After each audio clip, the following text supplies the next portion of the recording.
एक बात मैं मानता हूँ, बिहार में विकास हुआ है तो अपराधियों का विकास हुआ है, अपराध का विकास हुआ है, बलात्कारियों का विकास हुआ है, हत्यारों का विकास हुआ है। बिहार में अगर विकास हुआ है तो भ्रष्टाचारियों का विकास हुआ है। 58 घोटाले इनके शासनकाल में हुए हैं। सुशील मोदी खुद सृजन घोटाले में फंसे हुए हैं। सुशील मोदी जी का विकास हुआ है। और पूरी तरीके से आप देखिएगा, बीजेपी के लोग जो हैं, अभी तक इनके पास अपना चेहरा नहीं है मुख्यमंत्री पद का, बल्कि विश्व की सबसे बड़ी पार्टी है। तो विकास के नाम पे अगर आप देखें तो बिहार को तो ये 2014 के बाद जीतने के बाद जो है कह रहे थे कि भाई बिहार को विशेष राज्य का दर्जा दिलाएंगे। विशेष पैकेज का क्या हुआ? बार हुआ आया बिहार में, कितने पैकेज बिहार को स्पेशल मिला? अब तक केंद्र की टीम भी मुआयना करने नहीं आई कि बिहार को बाढ़ से कितना नुकसान हुआ।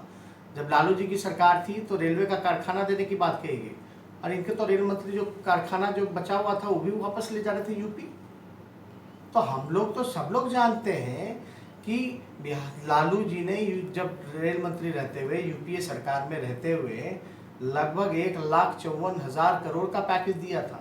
बिहार के लोगों को बताएं नड्डा जी कि कितना आपने पैकेज देने का काम किया? केवल वोट को ठगने का काम किया। कितनी नौकरियां जो है आपने बिहार के लोगों को देने का काम किया?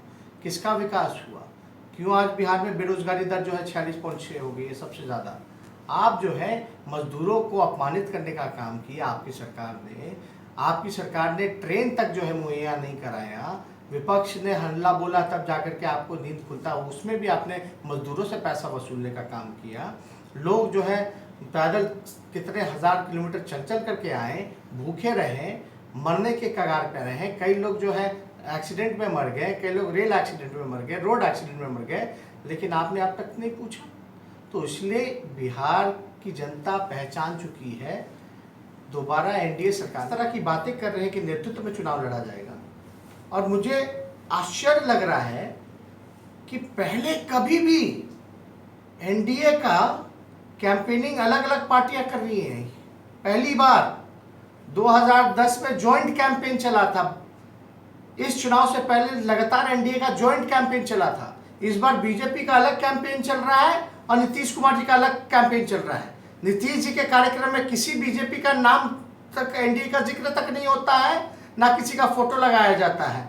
वहीं दूसरी तरफ बीजेपी ना मुख्यमंत्री का चेहरा लगाती है, ना एनडीए का उसमें जिक्र होता है।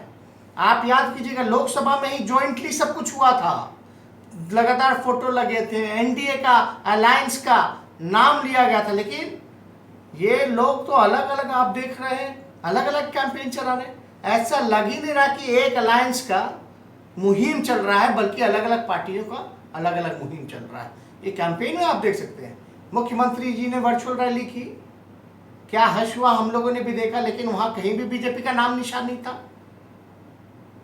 बीजेपी जो कार्यक्रम कर रही है उसमें नीतीश कुमार जी का नाम निशान नहीं है, न एनडीए का। तो ये तो साफ दिखाता है कि कहीं ना कहीं कुछ गड़बड़ है। जनता इनको सबक सिखाएगी, मन बना के रखी है। और बड़ी चालाकी नड्डा जी ने किया है कि नेतृत्व में चुनाव लड़ेगी, लेकिन ये नहीं बोला है कि बिहार के चुनाव के परिणाम के बाद बिहार के मुख्यमंत्री नीतीश कुमार होंगे। नेतृत्व में लड़ना और बिहार का मुख्यमंत्री होना चुनाव के बाद, ये अलग अलग बातें हैं। अगर नड्डा जी हैं तो यहाँ साफ करें कि बिहार चुनाव के बाद नीतीश कुमार जी बिहार के मुख्यमंत्री होंगे। ऐसे काम नहीं चलेगा कि आप बोलिएगा कि भाई नेतृत्व में चुनाव लड़ेंगे। नेतृत्व में चुनाव लड़ना और चुनाव के बाद बिहार का मुख्यमंत्री होना है, बड़ा अंतर है।